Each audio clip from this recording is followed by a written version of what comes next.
नमस्कार विद्यार्थी मित्रांनो. तर आपण मागील 2 सेशनमध्ये सीड्स अँड सोईंग आणि त्यानंतर क्रॉपिंग सिस्टीम हे 2 महत्त्वाचे टॉपिक जे ते शिकलो आहेत.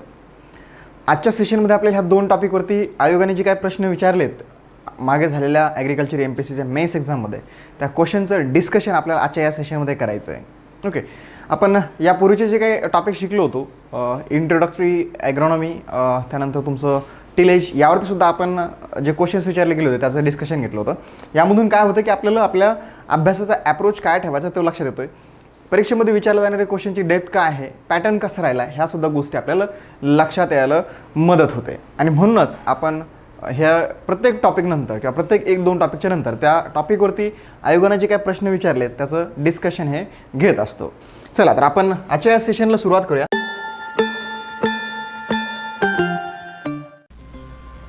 कृषी पदवीनंतर कृषी अधिकारी बनणं हे प्रत्येकाचं स्वप्न असतं.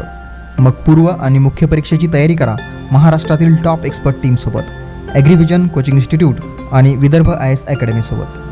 फ्री डेमो लेक्चर्स पाहण्यासाठी आजच डाउनलोड करा विदर्भ ॲग्रिव्हिजन ॲप. अधिक माहितीसाठी संपर्क 9960302088. या सेशनमध्ये आपल्याला आपण मागे जे 2 टॉपिक शिकलेत यामध्ये सीड्स अँड सोईंग आणि त्यानंतर क्रॉपिंग सिस्टीम या 2 टॉपिकवरती आयोगाने जे विचारलेले प्रश्न आहेत त्याचं ॲनालिसिस करायचं, डिस्कशन करायचं. यामध्ये पहिला क्वेश्चन आहे आपला सीड्स अँड सोईंग या टॉपिकवरचा. सीड्स अँड सोईंग या टॉपिकवरती विचारला गेला पहिला क्वेश्चन आपल्याला आपल्या स्क्रीनवरती आहे. बघा क्वेश्चन काय विचारला आहे. क्वेश्चन आहे the variation between minimum and maximum sizes of the plants, the variation between the minimum and maximum sizes of the plant to produce economic yield under unlimited space and resources is known as. Okay, हा जो topic आहे हा जे plant density आहे किंवा जे plant पॉप्युलेशनचा जो topic आहे जो आपण सीड्स अँड सोईंगमध्ये बघितलं आहे. ॲक्च्युली नोट्समध्ये आपल्याला हा टॉपिक दिलेला आहे. ओके, हा SR रेड्डी सरांच्या बुकमध्ये सुद्धा हा टॉपिक कवर केला गेलेला नाही आहे. एलिमेंटा रेड्डी सरांच्या बुकमध्ये सुद्धा हा टॉपिक कवर केला गेला नाही आहे. जे आपले ॲग्रिव्हिजन कोचिंग इन्स्टिट्यूटची नोट्स आहे ज्यामध्ये सीड्स अँड सोईंगची जो टॉपिक आपण शिकला त्या नोट्समध्ये हा जो पॉईंट आहे तो कवर केलेला आहे. ह्या क्वेश्चनचा आन्सर आहे elasticity of plant. Elasticity of plants म्हणजे खाली ऑप्शन दिलेत आपल्याला D only, A and B, A C only and C only. तर जे C ओनली आहे हे राईट आन्सर आहे. C ओनली जे ते राईट आन्सर आहे. That is elasticity of plant हे त्याचं आन्सर आहे. दुसरा क्वेश्चन आपल्याला स्क्रीनवरती आहे. क्वेश्चन आहे roguing in seed production. Roguing in seed production हा वर्ड महत्त्वाचा आहे. Roguing in seed production is to कशासाठी केली जाते. बघा जेव्हा सीड प्रोडक्शन घेतलं तर जसं सीडचे आपण क्लासेससुद्धा बघितले, इम्प्रूव्ड सीडचे क्लासेस. यामध्ये nucleus seed, breeder seed, foundation seed आहे, रजिस्टर्ड सीड आहे, सर्टिफाईड सीड आहे, वेगवेगळ्या सीडचे क्लास बघितले आपण. जेव्हा आपण सीड प्रोडक्शन घेत असतो त्यावेळेस रगिंग ही एक प्रॅक्टिस आहे जी की त्या सीड प्रोडक्शनच्या प्लॉटमध्ये फॉलो केली जाते. आणि प्रॅक्टिस कशासाठी फॉलो केली जाते, जे काही ऑफ टाईप ऑफ प्लांट्स आहेत ते रिमूव्ह करण्यासाठी, जे अनवॉन्टेड किंवा ऑफ टाईप प्लांट्स आहेत त्याला रिमूव्ह करण्यासाठी. ऑफ टाईप म्हणजे आता यामध्ये काय की जे अदर क्रॉपच्या व्हरायटीचे सीड असतील किंवा प्लांट्स असतील किंवा सेम क्रॉपच्या अदर व्हरायटीचे प्लांट्स आपल्याला त्या प्लॉट्समध्ये आढळून आले तर अशा वेळेस किंवा इन्फेरियर प्लांट्स आपल्याला त्यामध्ये आढळून आले तर हे जे प्लांट्स आहेत ते रिमूव्ह करतो आपण. म्हणजे ऑफ टाईप ऑफ प्लांट्स आहेत ते रिमूव्ह करतो त्या फील्डमधून. त्या प्रॅक्टिसला रगिंग असं म्हणतात. सो या ragging means that is the पहिला ऑप्शन दिला आपल्याला फाउंड आउट डिफरंट कल्चर्स, हे ऑप्शन नाही आहे. दुसरं दिलं आहे avoid contamination by keeping safe distance, हे नाही आहे. Avoid impurities that occur mainly due to the cross pollination, हे सुद्धा नाही आहे. That is to remove off type of plants, to remove off type of plants before flowering, हे त्याचं right answer आहे. काय आहे हे त्याचं राईट आन्सर आहे. नंतरचा क्वेश्चन आपल्याला आपल्या स्क्रीनवरती आहे. क्वेश्चन बघूया का त्याला. Which seed is use to produce the foundation seed. Which seed is use to produce the foundation seed. बघा आता आपण सीडचे क्लासेस बघितले होते. यामध्ये न्यूक्लियस सीड हे ओरिजिनल सीड राहतं. न्यूक्लियस सीड ओके हे जेनेटिकली 100% प्युअर राहतं. याला कुठल्याही प्रकारच्या सर्टिफिकेशनची गरज नसते. न्यूक्लियस सीड, त्यानंतर आहे ब्रीडर सीड, राईट का. त्यानंतर आहे फाउंडेशन सीड. न्यूक्लियस सीड आणि ब्रीडर सीड हे 100% प्युअर असते आणि याला कुठल्याही सर्टिफिकेशनची गरज नसते. Nucleus seed, breeder seed, foundation seed. त्यानंतर हे रजिस्टर्ड सीड आहे पण इंडियामध्ये हे घेतल्या जात नाही, ओमिट केलं जातं. त्यानंतर आहे सर्टिफाईड सीड. असे हे वेगळे सीडचे क्लासेस आहेत जे की आपण ऑलरेडी स्टडी केले. जे न्यूक्लियस सीड आहे हे ओरिजिनल प्लांट ब्रीडर याला डेव्हलप करत असतो. नंतर ब्रीडर सीड आहे हे जे की न्यूक्लियस सीडपासून डेव्हलप होते आणि फाउंडेशन सीड जे आहे ते ब्रीडर सीडपासून हे डेव्हलप केलं जातं. आपल्याला काय विचारलं, which seed is use to produce the foundation seed, त्याचा आन्सर आहे breeder seed. That means only C. Answer only C is the right answer. Okay, त्यानंतर क्वेश्चन नंबर 4 बघू आपण, आपल्या स्क्रीनवरती आहे. Some plants excrete certain chemicals. Here some plant excrete certain chemicals into soil which inhibit germination and growth of other plants in their vicinity is known as. त्याला काय म्हणायचं आहे, त्याला काय सॅलिनिटी इफेक्ट म्हणायचं आहे किंवा वीड सप्रेशन इफेक्ट म्हणायचं आहे किंवा अल्लोपॅथिक इफेक्ट म्हणायचं आहे किंवा कंपेनियन इफेक्ट म्हणायचं. नेमकं काय म्हणायचं बघा. आपण क्रॉपिंग सिस्टीममध्ये हे शिकलं की जेव्हा आपण 2 किंवा 2पेक्षा अधिक क्रॉप सायमल्टेनियसली किंवा सिक्वेन्समध्ये ग्रो करत असतो, त्यामध्ये काही ना काहीतरी इंट्रॅक्शन होत असते. ज्यामध्ये आपण एक एक्झाम्पल बघितलं होतं. सनफ्लॉवर एक असं प्लांट आहे किंवा क्रॉप आहे, त्याच्या सिक्वेन्समध्ये जेव्हा आपण सक्सेडिंग क्रॉप ग्रो करतो, अशा वेळेस सनफ्लॉवरचे रूट जे आहे ते काही एक टॉक्झिक केमिकल रिलीज करतात. त्या कारणामुळे की सक्सेडिंग क्रॉपचा जो काही सीड आहे त्याच्या जर्मिनेशनवरती परिणाम होतो. आणि हे जे काही टॉक्झिक केमिकल ते रिलीज करतात त्याला अलेलोपॅथिक इफेक्ट असं म्हणतात. काय म्हणतात त्याला, अलेलोपॅथिक इफेक्ट म्हणतात. हे आपण एक्झाम्पलमध्ये बघितलं होतं. कशामध्ये, इंटरक्रॉपिंग सिस्टीममध्ये आपण बघितलं होतं. जे इंट्रॅक्शन जे आहे त्यामध्ये बघितलं होतं. त्याचं आन्सर आहे 3 नंबरचं, अलेलोपॅथिक इफेक्ट. आन्सर काय आहे, allelopathic effect. Answer is allelopathic effect. चला, त्यानंतर क्वेश्चन नंबर 5 आपल्या स्क्रीनवरती आहे. इथं आपल्याला प्रत्येक ठिकाणी क्वेश्चनच्या नंतर क्वेश्चन कधी विचारले गेला आहे ते दिलेलं आहे. ओके, ते परत तुम्हाला सांगण्याची गरज नाही, इथं आपल्यासमोर दिसत आहे. Which of the following is categorize under seeds viability test. Okay, हा सीड टेक्नॉलॉजीचा पार्ट आहे बेसिकली. काही क्वेश्चन याच्यामध्ये असेही राहतील जे की सीड टेकमधून आले, कारण की सीड्स अँड सोईंगमध्ये आपल्याला अर्धा अधिक टॉपिक जो आहे तो सीड टेक्नॉलॉजीमधून दिला आहे आणि अर्धा टॉपिक जो तो ॲग्रोनॉमिकल आहे. तर काही क्वेश्चन होऊ शकते सीड टेकचे असतील ते इकडं आलेले आहेत. त्याच्यामध्ये जे सीड्स व्हायबिलिटी टेस्ट जी आहे ती येते एम्ब्रिओ कल्चर टेस्ट. कुठली आहे, एम्ब्रिओ कल्चर टेस्ट. त्यानंतर क्वेश्चन नंबर 6 बघूया आपण. याच्यामध्ये क्वेश्चन विचारलं, the process of breaking, scratching, mechanically altering or softening the seed coat to make them permeable to water and gases is known as. त्याला काय म्हणायचं आहे, त्याला काय म्हणायचं आहे बघा. आता हे बेसिकली सीड डॉर्मन्सी ब्रेक करण्याच्या पद्धती आहेत. याच्यामध्ये स्केरिफिकेशन आहे, स्ट्रॅटिफिकेशन आहे. ओके, तर यामध्ये स्केरिफिकेशन म्हणजे होतं आहे की जे सीड आहे, सीडचं जे सीड कोट आहे त्याला सॉफ्ट करणं, मेकॅनिकली ब्रेक करणं, सॉफ्ट करणं, जेणेकरून त्याच्यामध्ये वॉटर किंवा जे गॅसेस आहे त्यासाठी ते परमेबल होईल. त्याचं जे आन्सर आहे ते आहे स्केरिफिकेशन. काय आहे, स्केरिफिकेशन. आणि स्ट्रॅटिफिकेशन म्हणजे चिलिंग इंजुरी होते, म्हणजे लो टेम्परेचर ट्रीटमेंट होतं. सीडला लो टेम्परेचर ट्रीटमेंट देण्याच्या पद्धतीला इथं स्ट्रॅटिफिकेशन असं म्हणतात. आणि जे सीड आहे त्याला मेकॅनिकली ब्रेक करणं किंवा त्याला परमेबल करणं वॉटर आणि गॅसेससाठी त्याला स्केरिफिकेशन असं म्हटलं जातं. त्यानंतर समोर बघूया आपण, नंतरचा क्वेश्चन आहे आपल्या समोर. What happens if crop seed is sown very deep in the soil. क्रॉपचं सीड जर का आपण सॉइलमध्ये फार डेपला जर का सो केलं तर काय होईल. आता हे पण आपण बघितलं आहे की सीडच्या म्हणजे प्रत्येक क्रॉपचं सीडची साईज वेगळी वेगळी आहे आणि सीडच्या साईजनुसार आपण त्याची डेप्थ जी आहे सोईंगची ते ऑप्टिमम मेंटेन करत असतो. जसं की यामध्ये सॉर्गम आहे, बाजरा आहे, अगदी शालो डीप सोईंग करावं लागते आपल्याला. जसं बाजऱ्यात साधारणतः 2 सेंटीमीटरच्या डेपला आपण सोईंग करणं रिकमेंड केलं जातं. सॉर्गम असेल तर हार्डली 3 सेंटीमीटर. त्यानंतर जसं हे आहे व्हीट आहे, व्हीटमध्ये 2 वेगवेगळ्या कल्टिव्हर आहेत. एक टॉल कल्टिव्हर आहे, एक डॉर्फ कल्टिव्हर आहे. टॉल कल्टिव्हर साधारणतः आपण 5 ते 6 सेंटीमीटरपर्यंत त्याची सोईंग करू शकतो. ते डॉर्फ कल्टिव्हर असेल तर साधारणतः 3 ते 4 सेंटीमीटरपर्यंत सोईंग रिकमेंड केलं जाते. जे बोल्ड सीडेड क्रॉप आहे, जसं यामध्ये आपण ग्राम घेऊया, 7-8 सेंटीमीटरपर्यंत पण आपण सोईंग करू शकतो. ओके, आता ही सोईंग डेप्थ कशावर डिपेंड करते की त्याच्या कोलेप्टाईल लेंथवरती. नॉर्मली जे स्मॉल सीडेड क्रॉप आहे ते शालो डीप सोईंग करावं लागते. जे मीडियम आहे ते साधारण 4-5 सेंटीमीटरपर्यंत करू शकतो. जे बोल्ड आहे ते 5 ते 8 सेंटीमीटरपर्यंत आपण सोईंग करू शकतो. पण आपण त्या रिकमेंडेड जे काही सोईंग डेप्थ आहे त्यापेक्षा जर का जास्त डेपला जर का सोईंग केलं तर काय होईल, तर जे काही सीडलिंग्स आहेत ते जमिनीमधून बाहेर एमर्ज होऊ शकणार नाहीत. बरोबर, कारण त्याची कोलेप्टाईल लेंथ जेवढी आहे तेवढंच ते बाहेर एमर्ज होईल, त्यापेक्षा जास्त ते होऊ शकणार नाही. म्हणजे सरळ जे यंग शूट आहेत किंवा यंग सीडलिंग आहे ते सॉईलच्या बाहेर येणार नाही जर का आपण त्या एका प्रमाणापेक्षा जास्त डेपला जर का सोईंग केली तर. याचा ऑप्शन बघा, अर्ली जर्मिनेशन नाही.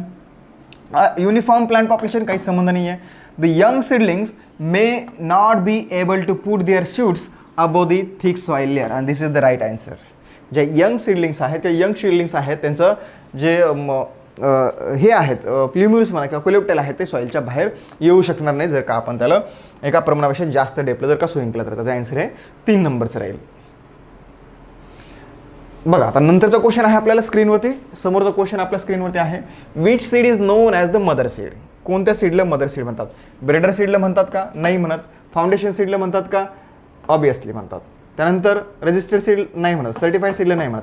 जे फाउंडेशन सीड आहे that foundation seed is known as mother seed of all the seeds. आपण शिकलो ऑलरेडी ह्या सगळ्या गोष्टी बघितल्यात आपण सीड्स अँड सोईंग टॉपिकमध्ये. त्यानंतर बघा हा एक क्वेश्चन विचारला आपल्या सोईंग मेथड्सवरती. The dropping of seeds. Question बघा व्यवस्थित वाचायचं आहे. Dropping of seeds in furrow lines in a continuous flow. Continuous flow बघा जेव्हा आपण तिफननं सोईंग करतो की नाही, तिफननं का सीड ड्रिल मशीन आहेत आता मेकॅनिकली किंवा tractor drawn seed drill machines आहेत. तिफननं किंवा जेव्हा आपण सीड ड्रिल मशीननं सोईंग करतो त्यावेळेस काय होतं की एका फरोमध्ये कंटिन्युअसली सीड जे ते ड्रॉप होत असतात. कंटिन्युअस ड्रॉप होते एका फरो लाईनमध्ये, बरोबर का? त्याला आपण लाईन सोईंग किंवा ड्रिलिंग असं म्हणतो. काय म्हणतो त्याला आपण? लाईन सोईंग किंवा ड्रिलिंग म्हणतो. डिबलिंग म्हणजे काय होतं, एका ठिकठिकाणी आपण खड्डा म्हणजे जमिनी जे सॉईल आहे सॉईल ओपन करेल त्यामध्ये सीड इन्सर्ट करेल त्याला कव्हर करेल त्याला डिबलिंग म्हणलं पाहिजे. प्लांटिंग म्हणजे हे मॅन्युअल प्लांटिंग होतं म्हणजे आपण मॅन्युअली कुठलेही सीड ड्रॉप करत असतो त्याला आपण प्लांटिंग असं म्हणतो. ट्रान्सप्लांटिंग एक वेगळी पद्धती आपण जे ऑलरेडी स्टडी केले.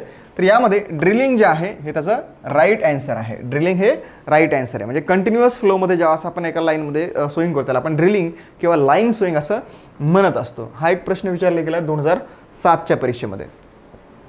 नंतरचा क्वेश्चन बघू आपण. ॲक्च्युली क्वेश्चन या ठिकाणी थोडंसं हे झालं आहे, स्किप झाला आहे. क्वेश्चन वाचतो मी. The most common fumigant used for or used to control of the insect pest in stored products including seeds are.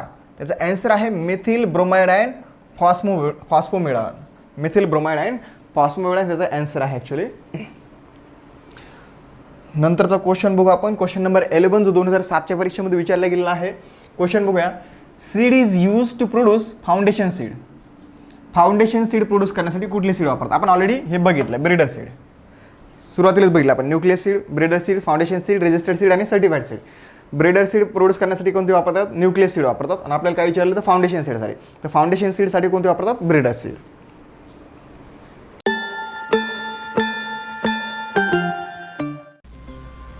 कृषी पदवीनंतर कृषी अधिकारी बनणं हे प्रत्येकाचं स्वप्न असतं. मग पूर्व आणि मुख्य परीक्षेची तयारी करा महाराष्ट्रातील टॉप एक्सपर्ट टीमसोबत. ॲग्रिव्हिजन कोचिंग इन्स्टिट्यूट आणि विदर्भ IAS अकॅडमीसोबत. फ्री डेमो लेक्चर्स पाहण्यासाठी आजच डाउनलोड करा विदर्भ ॲग्रिव्हिजन ॲप. अधिक माहितीसाठी संपर्क 9960302088. चला हे सगळे क्वेश्चन होते सीड्स अँड सोईंग या टॉपिकवरती विचारले गेले. त्यानंतर आपल्याला समोर जाऊन बघायचं आहे क्रॉपिंग सिस्टीम जे टॉपिक आहे आपण जो स्टडी केला आहे त्या टॉपिकवरती जे विचारले गेले क्वेश्चन्स आहेत ते आपल्याला बघायचे आहेत. तर क्वेश्चन पहिला आपल्या स्क्रीनवरती आहे. क्वेश्चन हा 2017च्या परीक्षेमध्ये विचारला गेला आहे. क्वेश्चन आहे क्रॉपिंग इंटेन्सिटी इंडेक्स काय आहे. आता हे सुद्धा आपण ऑलरेडी स्टडी केले. क्रॉपिंग इंटेन्सिटी इंडेक्स म्हणजे म्हणा किंवा सरळ क्रॉपिंग इंटेन्सिटी म्हणा सेम आहे. क्रॉपिंग इंटेन्सिटी म्हणजे आपण बघितलं होतं that is the ratio of gross crop area to the net crop area. Gross crop area to the net crop area त्या रेशोला आपण क्रॉपिंग इंटेन्सिटी असं म्हणत असतो. जसं आपण ऑलरेडी बघितलं सुद्धा होतं. जसं इंडियाचा नेट क्रॉप एरिया किती आहे? साधारणतः 140 मिलियन हेक्टर्स आहे. ग्रॉस किती आहे? 190 आहे. मग gross crop area divided by net crop area जर का आपण केलं त्याचं जे काय आन्सर येतं ती झाली त्याची क्रॉपिंग इंटेन्सिटी. हे आपण बघितलं होतं. यामध्ये सरळ सरळ कुठं दिसतं आपल्याला हे gross crop area divided by net crop area into 100 हे त्याचं राईट आन्सर आहे. हे काय आहे? राईट आन्सर आहे क्रॉपिंग इंटेन्सिटीचा. चला नंतरचा क्वेश्चन आपल्याला स्क्रीनवरती आहे. क्वेश्चन आहे ग्रोईंग 2 or more क्रॉप्स. बघा growing of 2 or more crops on the same piece of land in 1 calendar year. एकाच जमिनीवरती एका कॅलेंडर इयरमध्ये 2 किंवा 2 पेक्षा अधिक क्रॉप जर का आपण ग्रो करत असेल त्याला आपण मल्टिपल क्रॉपिंग असं म्हणतो. काय म्हणतो? त्याला म्हणतो आपण मल्टिपल क्रॉपिंग. इथं ऑप्शन काय दिलं आपल्याला? क्रॉपिंग सिस्टीम नाही आहे. एका क्रॉपिंग सिस्टीम म्हणजे हे याचा अर्थ असा होत नाही की एका जमिनीवरती आपण 2 किंवा 2 पेक्षा अधिक क्रॉप करतो. हां इंटर क्रॉपिंगचा अर्थ होतो की एकाच वेळेस म्हणजे एका जमिनीवरती 2 किंवा 2 पेक्षा अधिक क्रॉप ग्रो करणं पण सायमल्टेनियसली. कधी? सायमल्टेनियसली. इथं वरती असा वर्ड दिला कुठं? Simultaneously. when we grow 2 or more than 2 crops simultaneously on the same field, then that is called intercropping. But when we grow 2 or more than 2 crops on the same piece of land in one calendar year, that may be in a sequence or that may be a simultaneous, that is known as multiple cropping. त्याला काय म्हणायचं आहे? Multiple cropping. Monocropping म्हणजे होतं एकच crop grow करणं एका जमिनीवरती. चला नेक्स्ट क्वेश्चन आहे आपल्याला स्क्रीनवरती आपल्याला समोरचा क्वेश्चन दिसतोय. हा क्वेश्चन 2017च्या परीक्षेमध्ये विचारला गेला आहे. Which type of intercropping is defined as growing 2 or more crops simultaneously during part of the life cycle of each. हा क्वेश्चन थोडासा कन्फ्युजिंग आहे. ओके, बऱ्यापैकी कन्फ्युजिंग आहे. यामध्ये पहिला ऑप्शन दिला आपल्याला स्ट्रीप क्रॉपिंग. बघा स्ट्रीप क्रॉपिंग ॲक्च्युली काय आहे की स्ट्रीप क्रॉपिंगमध्ये काय करतात की हे बेसिकली इरोजन कंट्रोल करण्यासाठी केले जाणारी प्रॅक्टिस आहे स्ट्रीप क्रॉपिंग. यामध्ये काय होतं की एक जमीन आहे, एक्झाम्पल घ्या, एक जमीन आहे, हा एक लँड युनिट आहे आणि ह्या लँड युनिटचा स्लोप हा खाली आहे, या दिशेने त्याचा स्लोप आहे. तर या ठिकाणी काय करतात की अक्रॉस द स्लोप क्रॉपच्या स्ट्रीप लावले जातात आणि त्या स्ट्रीप ज्या आहेत म्हणजे एक स्ट्रीप किंवा एक रो जो आहे किंवा एक स्ट्रीप आहे क्रॉपची ती असेल इरोजन परमिटिंग क्रॉपची आणि त्यानंतरची स्ट्रीप असेल इरोजन रेजिस्टिंग क्रॉपची. इरोजन परमिटिंग म्हणजे हे इरेक्ट ग्रोईंग क्रॉप राहतात जसं की सॉर्गम आहे, बाजरा आहे, मेज आहे. आणि इरोजन रेजिस्टिंग क्रॉप म्हणजे पल्सेस आहेत, ग्राउंडनट असेल, यामध्ये ग्राउंडनट असेल किंवा त्या व्यतिरिक्त अजून तुमचं ग्रीन ग्राम आहे, ब्लॅक ग्राम आहे, ज्यांची कॅनॉपी ही जमिनीवरती पसरट असतील, आपण इरोजन रेजिस्टिंग क्रॉप म्हणतो. इथे काय करतात म्हणजे असे रो लावतील, म्हणजे एक रो म्हणजे बघा काही स्ट्रीप म्हणजे एक स्ट्रीप ही राहील इरोजन परमिटिंग क्रॉपची आणि दुसरी स्ट्रीप राहणार आहे या ठिकाणी इरोजन रेजिस्टिंग क्रॉपची. नंतरची स्ट्रीप राहील इरोजन रेजिस्टिंग क्रॉपची. नंतरची स्ट्रीप कशी राहणार आहे? Erosion resisting. याला म्हणतात स्ट्रीप क्रॉपिंग. तर हे इथं कुठं मॅच होते का नाही होतं हे त्याचा आन्सर नाही आहे. नंतर दिलं आपल्याला relay cropping. Okay, relay cropping. आता रिले क्रॉपिंगमध्ये काय बघितलं होतं आपण? रिले क्रॉपिंगचा अर्थ होतं की जे आपण सक्सिडिंग क्रॉप आहे ते प्रिसिडिंग क्रॉपच्या हार्वेस्टिंगच्या आधीच त्याच्या इंटर रो स्पेसमध्ये ग्रो करत असेल त्याला आपण रिले क्रॉपिंग म्हणतो. ओके, जसं आपण याच्यामध्ये मल्टिपल क्रॉपिंगमध्ये बघितलं होतं. एक आहे sequence cropping, that means growing of the succeeding crop after harvesting of the preceding crop. आधीचं क्रॉप हार्वेस्ट केल्याच्यानंतर आपण नेक्स्ट क्रॉप हे ग्रो करतोय तर त्याला आपण काय म्हटलंय? Sequence cropping. याला आपण नॉन ओव्हरलॅपिंग क्रॉपिंग सुद्धा म्हणतो कारण की त्यामध्ये दोन क्रॉपमध्ये कुठेही ओव्हरलॅप येत नाही. पण आपल्या इथं वर्डमध्ये काय दिलंय? That is simultaneously during part of the life cycle of which. जे दोन क्रॉप आहे त्यांच्या जे लाईफचा जो पार्ट आहे त्याचं तिथं काहीतरी हे होतं म्हणजे ओव्हरलॅपिंग होत आहे, ओव्हरलॅप होतोय आणि हे रिले क्रॉपिंग हे त्याचं राईट आन्सर आहे. आता दुसरं एक दिलं आपल्याला या ठिकाणी मिक्स क्रॉपिंग. मिक्स क्रॉपिंगचा अर्थ होतोय that is growing of 2 or more than 2 crop simultaneously but without definite row pattern. इथं असं काही दिलंय का? नाही दिलंय. नंतर आहे row intercropping with definite row pattern. जेव्हा आपण डेफिनेट रो पॅटर्नमध्ये 2 किंवा 2 पेक्षा अधिक क्रॉप ग्रो करतो त्यावेळेस त्याला रो इंटरक्रॉपिंग असं म्हणतात. तर हे रिले क्रॉपिंग याचं आन्सर आहे. क्वेश्चन थोडासा कन्फ्यूज करून विचारला गेला आहे. Okay, growing of 2 or more crop simultaneously during part of the life cycle of each. दोन्हीच्या लाईफ सायकल जे ते ओव्हरलॅप होतं आहे असं त्याचा अर्थ होतो. याचं आन्सर ऑप्शन बी जे आहे ते करेक्ट आहे.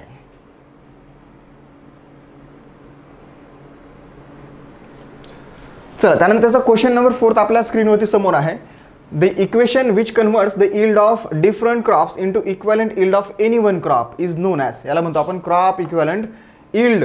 बघा आपण हे बघितलं होतं क्रॉप इक्विव्हॅलंट यील्ड म्हणजे जेव्हा आपण इंटरक्रॉपिंगमध्ये 2 किंवा 2 पेक्षा अधिक क्रॉप्स ग्रो करतोय त्या सगळ्या क्रॉपचं जे यील्ड आहे आपल्याला ते कन्वर्ट करायचं कुठल्या तरी एका क्रॉपमध्ये. तर ते आपण त्या क्रॉपच्या प्राईसच्या बेसवरती करत असतो. त्या क्रॉपच्या प्राईसच्या बेसवरती आपण ते करत असतो. जसं की आपण यामध्ये बघितलं होतं, एक्झाम्पल घेतलं होतं जसं ग्राउंडनट आणि रेड ग्राम हे आपण एक्झाम्पल घेतलं होतं की ग्राउंडनट आणि रेड ग्रामचं आपण इंटरक्रॉपिंग करतोय. ग्राउंडनटची यील्ड झाली आपल्याला 1000 किलोग्राम आणि रेड ग्रामची झाली आपल्याला 600 किलोग्राम. ग्राउंडनटचं प्राईस आहे 20 रुपीज पर के जी आणि रेड ग्रामचं आहे 25 रुपीज पर के जी. ओके, तर आपण पहिल्यांदा equivalent yield of groundnut calculate केलं तर याचा फॉर्म्युला आहे म्हणजे आपण yield of groundnut into price divided by ज्या क्रॉपसोबत आपल्याला त्याची इक्विव्हॅलंट यील्ड काढायची. म्हणजे आपण एक्झाम्पल घेतलं, आपण इथं आपल्याला 2 क्रॉपची यील्ड वेगवेगळी न सांगता आपल्याला एक्सप्रेस करायची एकाच क्रॉपच्या यील्डमध्ये म्हणजे ग्राउंडनटमध्ये. तर आपण इथं त्याचं it will be divided by the yield of groundnut. का ग्राउंडनट लिहिलं आपण? कारण की आपल्याला त्याचं इक्विव्हॅलंट यील्ड कोणासोबत काढायची आहे? 2 क्रॉपची ग्राउंडनटसोबत. ओके, याचं जे आन्सर येईल ते असेल 1000 के जी. त्यानंतर इक्विव्हॅलंट यील्ड ऑफ रेड ग्राम. इथं रेड ग्रामची यील्ड किती आहे? 600. प्राईस किती आहे? 25. आपल्याला कोणासोबत इक्विव्हॅलंट यील्ड काढायची त्याची? ग्राउंडनट सोबत. मग ग्राउंडनटची प्राइस किती आहे? 20. That will be divided by 20. याचं आन्सर येईल 750 kg. म्हणजे ओव्हरऑल इक्वॅलंट यील्ड जर का आपण कॅल्क्युलेट केली 1000 डिवायडेड बाय 750 डिवायडेड नाही प्लस 750 दॅट मीन्स 1750 kg इतके त्याची इक्वॅलंट यील्ड असेल ह्या क्रॉपिंग सिस्टीमची. ओके, तर त्याचं आन्सर आहे क्रॉप इक्वॅलंट यील्ड. नंतर बघा, नंतरचा क्वेश्चन आहे आपल्याला स्क्रीनवरती समोर दिसतोय.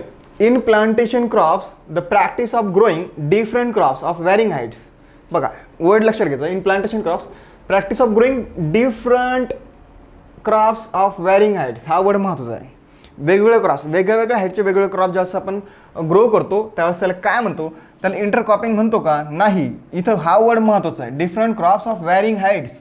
जेव्हा आपण दोन वेगवेगळ्या हाईटचे क्रॉप्स एका वेळेस ग्रो करत असतो तेव्हा त्याला आपण मल्टी स्टोरेड, मल्टी टायर किंवा मल्टी लेव्हल क्रॉपिंग असं म्हणत असतो. मिक्स क्रॉपिंग म्हणतो का? नाही म्हणत. मल्टी टायर म्हणतो का? यस म्हणतो. ट्रिपल क्रॉपिंग म्हणतो का? नाही म्हणत.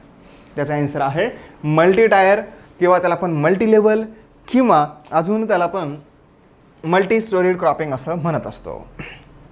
चला, लक्षात येते सगळ्यांच्या? वेल, त्यानंतर नेक्स्ट क्वेश्चन आहे आपल्या स्क्रीनवरती क्वेश्चन नंबर 6. क्वेश्चन नंबर 6 आहे स्क्रीनवरती. Complementary interaction. इथंच क्वेश्चन संपतो. कॉम्प्लिमेंटरी इंटरॅक्शन हाच वर्ड याच्यामधला महत्त्वाचा आहे.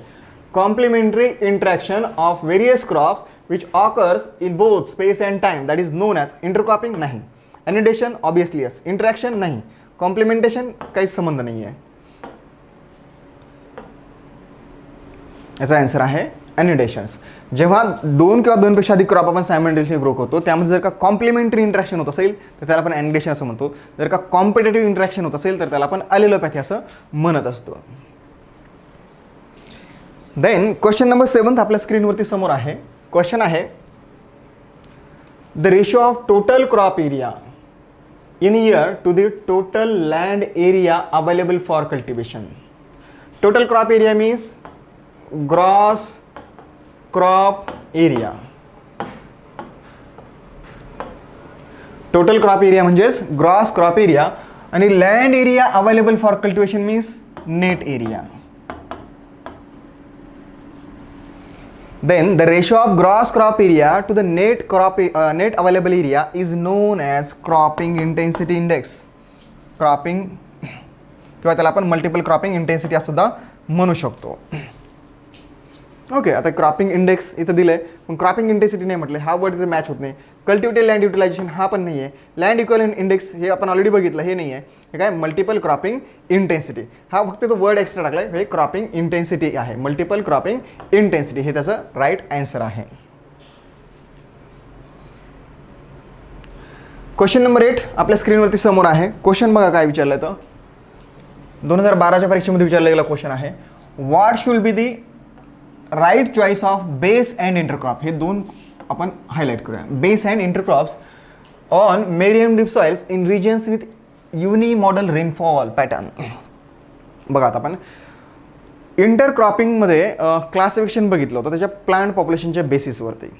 जेव्हा त्याच्यामध्ये दोन क्लास होते, एक ॲडिटिव्ह सिरीज ऑफ इंटरक्रॉपिंग आणि दुसरं होतं रिप्लेसमेंट सिरीज ऑफ इंटरक्रॉपिंग. जेव्हा आपण एक क्रॉपचं plant population recommended plant population एवढं ठेवतो आणि दुसरं एक क्रॉप आहे ज्याचं रिकमेंडेड प्लांट पॉप्युलेशनपेक्षा कमी प्लांट पॉप्युलेशन त्या फील्डमध्ये राहतं, तर त्याला आपण एका क्रॉपला म्हणजे जे मेन क्रॉप आहे त्याला आपण बेस क्रॉप म्हणतो, ज्याचं plant population recommended plant population इतकं राहतं.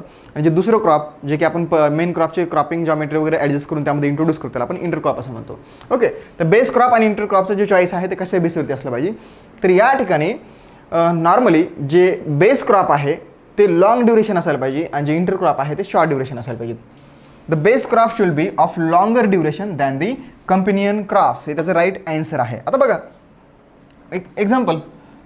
नॉर्मली बघा आजकाल काय होतं की कॉटन क्रॉप आहे, हे लॉंग ड्युरेशन क्रॉप आहे, वर्षभर जातं याच्यामध्ये. किंवा शुगर केन घ्या, शुगर केन. कॉटनमध्ये बऱ्याचदा आजकाल लोक मूग किंवा उडीद लावतात किंवा शुगर केनमध्ये पोटॅटो घेतला जातं. बघा आता कॉटनचं प्लांटिंग हे 1x1 मीटरवरती केलं जातं, 1x1 मीटर स्क्वेअरवरती. आणि हे जे काय 2 रो आहेत, 2 रोमधला जो काही इंट्रो स्पेस आहे यामध्ये उडीद किंवा मूगचे 2 रो तर आरामात लावले जातात. आणि हार्डली 60 दिवसाचं क्रॉप आहे, 60-70 दिवसामध्ये हार्वेस्टिंगला रेडी होतं. ओके, आणि कॉटन कसं वर्षभराचं आहे कॉटन हे मेन क्रॉप आहे. कॉटन काय मेन क्रॉप आहे, त्याला आपण बेस क्रॉप म्हणतो. आणि जे मूग एवढं आपण प्लेस करतोय त्याला आपण इंटर क्रॉप म्हणतोय. दॅट मीन्स जे बेस क्रॉप आहे that should be of longer duration than the companion crop. Sugar केनच्या बाबतीत पण तसं आहे. शुगर केनचं कसं आहे की आपण 90 सेंटीमीटरच्या स्पेसिंगवरती याचं प्लांटिंग करत असतो. रिजेस अँड फरोने. पोटॅटोचं प्लांटिंग करण्यासाठी आपण रिजेस फरोज वापरतो. म्हणजे काय, हा जो काही इंटररो स्पेस आहे यामध्ये आपण पोटॅटो प्लांटिंग करू शकतो. पोटॅटो हे शॉर्ट ड्युरेशन क्रॉप आहे. जे बेस क्रॉप आहे ते लॉंग ड्युरेशन असायला पाहिजे आणि जे इंटर क्रॉप आहे ते शॉर्ट ड्युरेशन क्रॉप असायला पाहिजे. असं याचं कॉम्बिनेशन आहे, त्याचे ते परफेक्ट चॉईस आहे. म्हणून त्याचा आन्सर आहे 2. The base crop should be of longer duration than the companion crops. Then question number 9 आपल्या स्क्रीनवरती आपल्या समोर आहे. In which cropping system the term component crop is use? Intercropping, sole cropping, ratoon cropping आणि monoculture cropping. बघा term काय म्हटलंय, अशी कोणती क्रॉपिंग सिस्टीम आहे ज्यामध्ये कंपोनंट क्रॉप्स ही टर्म यूज केला ती आहे. बघा यामध्ये सोल क्रॉपिंग सिस्टीम काही संबंध नाही. रोटन क्रॉपिंग सिस्टीम आपण बघितली यामध्ये पण नाही. मोनोकल्चर क्रॉपिंग बघितलं याच्यामध्ये पण नाही आहे. इंटर क्रॉपिंगमध्ये आपण बघितलं, इंटर क्रॉपिंगमध्ये 2 प्रकार पडतात. एक आहे additive series of inter cropping आणि दुसरं आहे एक replacement series of inter cropping. पण आपल्याला इथं हे आता यामध्ये ॲडिटिव्ह सिरीज ऑफ इंटर क्रॉपिंगमध्ये काय राहतं की एक क्रॉप जे आहे ते राहतं. तुम्ही जस्ट सांगितलं तुम्हाला की एक क्रॉप जे बेस क्रॉप राहतं त्याचं प्लांट पॉप्युलेशन हे रिकमेंडेड प्लांट पॉप्युलेशन इतकंच राहतं, त्याला आपण म्हणतो बेस क्रॉप. आणि जे दुसरं क्रॉप ज्याचं की प्लांट पॉप्युलेशन हे रिकमेंडेड प्लांट पॉप्युलेशन इतकं नसतं त्याला म्हणतो आपण इंटर क्रॉप. ओके. रिप्लेसमेंट सिरीजमध्ये काय की जेवढेही क्रॉप्स आपण त्या ठिकाणी ॲज इंटर क्रॉप म्हणून ग्रो करतो, 2 असतील, 3 असतील, 4 असतील, त्यापैकी कुठल्याही क्रॉपचं प्लांट पॉप्युलेशन हे रिकमेंडेड प्लांट पॉप्युलेशन इतकं नसतं तर त्याला आपण म्हणतो कंपोनंट क्रॉप. त्याला काय म्हणतो आपण कंपोनंट क्रॉप. ओके. इथं इंटरक्रॉपिंग कारण हे जे ॲडिटिव्ह सिरीज आणि रिप्लेसमेंट सिरीज आहे हे इंटरक्रॉपिंगचे प्रकार आहे. तिथे याचं आन्सर जे येते इंटरक्रॉपिंग हे राईट आन्सर आहे. या ठिकाणी जर का आपल्याला हे 2 ऑप्शन काढून टाकले आणि जर का इथं ऑप्शनमध्ये दिलं असते ॲडिटिव्ह सिरीज ऑफ इंटरक्रॉपिंग आणि रिप्लेसमेंट सिरीज ऑफ इंटरक्रॉपिंग तर अशा वेळेस त्याचं answer replacement series of intercropping हे त्याचं राईट आन्सर असलं असतं. चला त्यानंतर नेक्स्ट आहे क्वेश्चन नंबर 10. सोपा क्वेश्चन आहे. Intercropping is a system of cropping to make the maximum use of solar energy, water resources, soil resources and all of these with the right answer. त्यानंतर question number 11 आहे 2007च्या परीक्षेमध्ये विचारला गेला. A short duration crop in between 2 main crops is term as companion crop, catch crop, ephemerals. Catch crop is the right answer. बघा companion crop म्हणजे काय होतं हे सुद्धा आपण बघितलं. कंपेनियन क्रॉप्स जे याचं वेगवेगळे पर्पज राहतात प्लांटिंगचे. नॉर्मली जे लॉंग ड्युरेशन क्रॉप आहे त्यासोबत कुठलं एखादं शॉर्ट ड्युरेशन क्रॉप आपण जर ग्रो करत असेल त्याला आपण कंपेनियन क्रॉप म्हणतो. म्हणजे space utilization point of view म्हणा किंवा रिसोर्सेस जे आहे ते युटिलाइज करण्याच्या पॉईंट ऑफ व्ह्यू म्हणा त्याला आपण कंपेनियन क्रॉप असं म्हणतो. त्यानंतर जे कॅच क्रॉप आहे बऱ्याचदा काय होतं समजा आपण जूनमध्ये एखाद्या क्रॉपचं सोईंग केलं आहे. एक्झाम्पल घेऊ आपण या ठिकाणी सोयाबीन क्रॉपचं आपण सोईंग केलं आहे आणि जुलै पूर्ण गेला आहे आणि ऑगस्ट पण गेला आहे बऱ्यापैकी आणि अशा वेळेस काय झालं की रेनफॉल झालीच नाही आहे. त्या कारणामुळे सोयाबीन क्रॉप हे पूर्णपणे कामातून गेले. मग आता काय राहिलं की आपलं जे रब्बी सीझन आहे रब्बी सीझनमध्ये खरीप सीझनमध्ये 1-1.5-2-2.5 महिन्याचाच गॅप बाकी आहे. मग अशा वेळेस जर का आपण परत सोयाबीन क्रॉप ग्रो केलं तर त्याचा परिणाम होईल रब्बीच्या क्रॉपच्या सोईंगच्या टायमिंगवरती. मग अशा वेळेस आपण काय करेल सोयाबीन क्रॉप न ग्रो करता इथं कुठलं तरी एक शॉर्ट ड्युरेशन क्रॉप ग्रो करेल. ओके. आणि अशा कंडिशनमध्ये जे क्रॉप आपण ग्रो करतो हे फक्त खाली तो टाईम म्हणजे ते काही गॅप आहे टाईम गॅप तो युटिलाइज करण्यासाठी करत असतो. या क्रॉपला कॅच क्रॉप असं म्हटलं जातं. अशा क्रॉपला काय होतं कॅच क्रॉप. ज्यावेळेस मेन क्रॉप फेल होतं आणि ते पूर्णचे पूर्ण सीझन हे वाया जाऊ नये म्हणून त्या ठिकाणी आपण जे शॉर्ट ड्युरेशन क्रॉप ग्रो करतो त्याला आपण कॅच क्रॉप असं म्हणत असतो. कॅश क्रॉप म्हणजे सरळ कमर्शियल क्रॉप आहे जे आपण डायरेक्टली मार्केटमध्ये सेल करण्याच्या पॉईंट ऑफ व्ह्यू ग्रो करतो. यामध्ये ज्यूट आहे, कॉटन आहे, शुगर केन आहे, टोबॅको आहे, बरोबर का. हे सगळे असे क्रॉप आहेत जे की आपण डायरेक्टली मार्केटमध्ये सेल करण्यासाठी आणि पैसा कमवण्यासाठी ग्रो करतो त्याला आपण कॅश क्रॉप असं म्हणतो. एफएमआर म्हणजे शॉर्ट ड्युरेशन क्रॉप्स होतात ॲक्च्युली पण ती टर्म जी इथे म्हणजे परफेक्ट मॅच नाही. म्हणजे कॅच क्रॉप आहे याचं स्पेशल मिनिंग आहे की जे पहिलं क्रॉप फेल झालं त्यानंतर जे काय आपण शॉर्ट ड्युरेशन क्रॉप ग्रो करेल त्याला आपण कॅच क्रॉप असं म्हणत असतो. त्याचा आन्सर आहे कॅच क्रॉप. चला त्यानंतर नेक्स्ट क्वेश्चन आहे आपल्या ठिकाणी question number 12. The yearly sequence and special arrangement of the crops and fallow in a given area is called. अतिशय सोपा क्वेश्चन आहे. याला आपण क्रॉपिंग पॅटर्न असं म्हणतो, इथं दिलं आहे क्रॉपिंग पॅटर्न. मग सस्टेनेबल फार्मिंग सिस्टीम हे याचा ऑप्शन नाही आहे. क्रॉपिंग सिस्टीम आपण ऑलरेडी स्टडी केलं, याचं हे मिनिंग नाही आहे. फार्मिंग सिस्टीम एक वेगळी टर्म आहे. क्रॉपिंग पॅटर्न म्हणजे आपल्याकडे जेवढे काही अवेलेबल लँड आहे त्या अवेलेबल लँडवरती आपण कोणत्या सीझनमध्ये किती प्रोपोर्शनमध्ये कुठले क्रॉप ग्रो करतोय आणि त्याचा पूर्ण इयरली सिक्वेन्स त्याला आपण क्रॉपिंग पॅटर्न असं म्हणत असतो. क्वेश्चन नंबर 13 आहे that refers to complementary interaction among the intercrops in respect of the space and time. Complementary interaction म्हटलं म्हणजे सरळ सरळ आहे ॲनिडेशन. त्याचा आन्सर काय असणार आहे? ॲनिडेशन. रिपीट झाला क्वेश्चन. नंतरचा क्वेश्चन आहे सोपा क्वेश्चन आलाय, ब्लँक दिले that refers to planting of the succeeding crop. Planting of succeeding crop before harvesting of the preceding crop. जसं आपण बघितलं होतं, पहिलं क्रॉप आपण सोईंग केलं आणि हे क्रॉप हार्वेस्ट करण्याच्या आधीच जर का आपण नेक्स्ट क्रॉप सोवून करत असेल, बघा पहिलं क्रॉप आपण सोईंग केल्याचे आणि हे क्रॉप मॅच्युरिटी स्टेजला असतानाच त्या दोन क्रॉपच्या इंटररो स्पेसमध्ये एक नवीन क्रॉप सोईंग केलं आणि त्याच्यानंतर आपण हे पहिलं क्रॉप हार्वेस्ट केलं. तर इथं काय करतो आपण, ह्या नवीन क्रॉपचं सोईंग कधी करतोय? Before harvesting of the preceding crop. That simply means that refers to the planting of succeeding crop. Planting of succeeding crop before harvesting of the preceding crop, that is known as relay cropping. त्याला काय म्हणतो आपण? Relay cropping. पहिलं crop harvest केल्याच्या नंतर जर का आपण दुसरं क्रॉप ग्रो करत असेल तर त्याला म्हणतो आपण सिक्वेन्स क्रॉपिंग. त्याला काय म्हणतो? Sequence cropping. Okay, let's see question number 15. Question number 15 question काय दिलाय? In sequence cropping the crop can be harvested at. Okay, in sequence cropping crop can be harvested at. Actually याचं जे answer आहे ते आहे फिजिओलॉजिकल मॅच्युरिटी. काय आहे? Physiological maturity. Answer आहे फिजिओलॉजिकल मॅच्युरिटी. इनफॅक्ट मलाही असं वाटलं होतं की हे before planting of the another crop असं आन्सर असेल, परंतु S R Reddy T L Manda Reddy सरांच्या बुकमध्ये याचा आन्सर दिलेला आहे या क्वेश्चनचं, as it is physiological maturity. म्हणजे सिक्वेन्स क्रॉपिंगमध्ये ज्यावेळेस काय आपण ॲक्च्युली सिक्वेन्स क्रॉपिंगमध्ये काय होतं की आपण पहिलं क्रॉप सोईंग केलं, ते क्रॉप आपण हार्वेस्ट करतो. हार्वेस्ट केल्याच्या नंतर आपण दुसरं क्रॉप त्या ठिकाणी ग्रो करतो. ते जे पहिलं क्रॉप आहे आपण ते हार्वेस्ट करतो ज्यावेळेस ते फिजिओलॉजिकली मॅच्युअर होईल. हार्वेस्टिंगची मॅच्युरिटी वेगळं, फिजिओलॉजिकली जर ते मॅच्युअर झालं तरी सुद्धा आपण त्याची हार्वेस्टिंग करू शकतो आणि नंतरचं क्रॉप त्या ठिकाणी ग्रो करू शकतो. शेवटचा क्वेश्चन आहे आपल्याला याच्यामधला, बघा. Keeping in view the available technology for the kharif and rabi. बघा दोन दिला आपल्याला, kharif and rabi crops. Which one of the following pattern will be more useful for the crop planting. Monoculture नाही, आपण इथं दोन म्हटले kharif rabi. Location specific cropping नाही, मिक्स क्रॉपिंग नाही, मल्टिपल क्रॉपिंग याचा आन्सर राहील. कारण की आपल्याला काय दिलं? खरीप आणि रब्बी. खरीप आणि रब्बीच्या दोन्ही गोष्टी आपण किंवा दोन्ही सीझन्स लक्षात घेऊन आणि त्याच्या अवेलेबल टेक्नॉलॉजी आहे त्या लक्षात घेऊन खालीपैकी कुठलं आपल्याला क्रॉपिंग पॅटर्न हे बेस्ट राहील? या ठिकाणी मल्टिपल क्रॉपिंग. कारण की मल्टिपल क्रॉपिंग सरळ असं होतं आपण वर्षभरामध्ये 2 किंवा 2पेक्षा अधिक क्रॉप ग्रो करतो. म्हणजे खरीपमध्ये करतोय, रब्बीमध्ये करतोय. मिक्स क्रॉपिंग म्हणजे होते एकाच वेळेस. तर आपल्याला काय खरीप आणि रब्बी ह्या स्टेटमेंटमध्ये दोन्ही दिलं, त्याचं मल्टिपल क्रॉपिंग हे राईट आन्सर राहील. तर अशा पद्धतीने आपलं हे 2 टॉपिकवरती आतापर्यंत विचारले गेले जे काही प्रश्न आहे का नाही त्याचं आपण इथे डिस्कशन बघितलं. हे बघितल्यामुळे आपल्या सगळ्या गोष्टी क्लिअर होतात की आपला अभ्यासाचा अप्रोच काय ठेवायचा आहे आणि आपला अभ्यास करताना कशा पद्धतीने करायचा आहे, कोणत्या लेव्हलला करायचं, किती डेपनं करायचं. सोबत जेव्हा आपण हे टेक्स्टबुक वाचेल जे तुम्हाला रिकमेंड केलं जातं, SRD सरांचं बुक आहे किंवा TL मंडा रेड्डी सरांचं बुक आहे, त्या बुक्समधून म्हणजे काय विचारले गेले, कशा पद्धतीचे क्वेश्चन विचारले गेलेत, मग आपल्याला ते कशा पद्धतीने वाचायचं आहे, कुठले पॉईंट्स वाचायचे आहेत, कसे वाचायचे, ह्या सगळ्या गोष्टी आपल्याला ह्या ॲनालिसिसमधून जे ते क्लिअर होत असतात.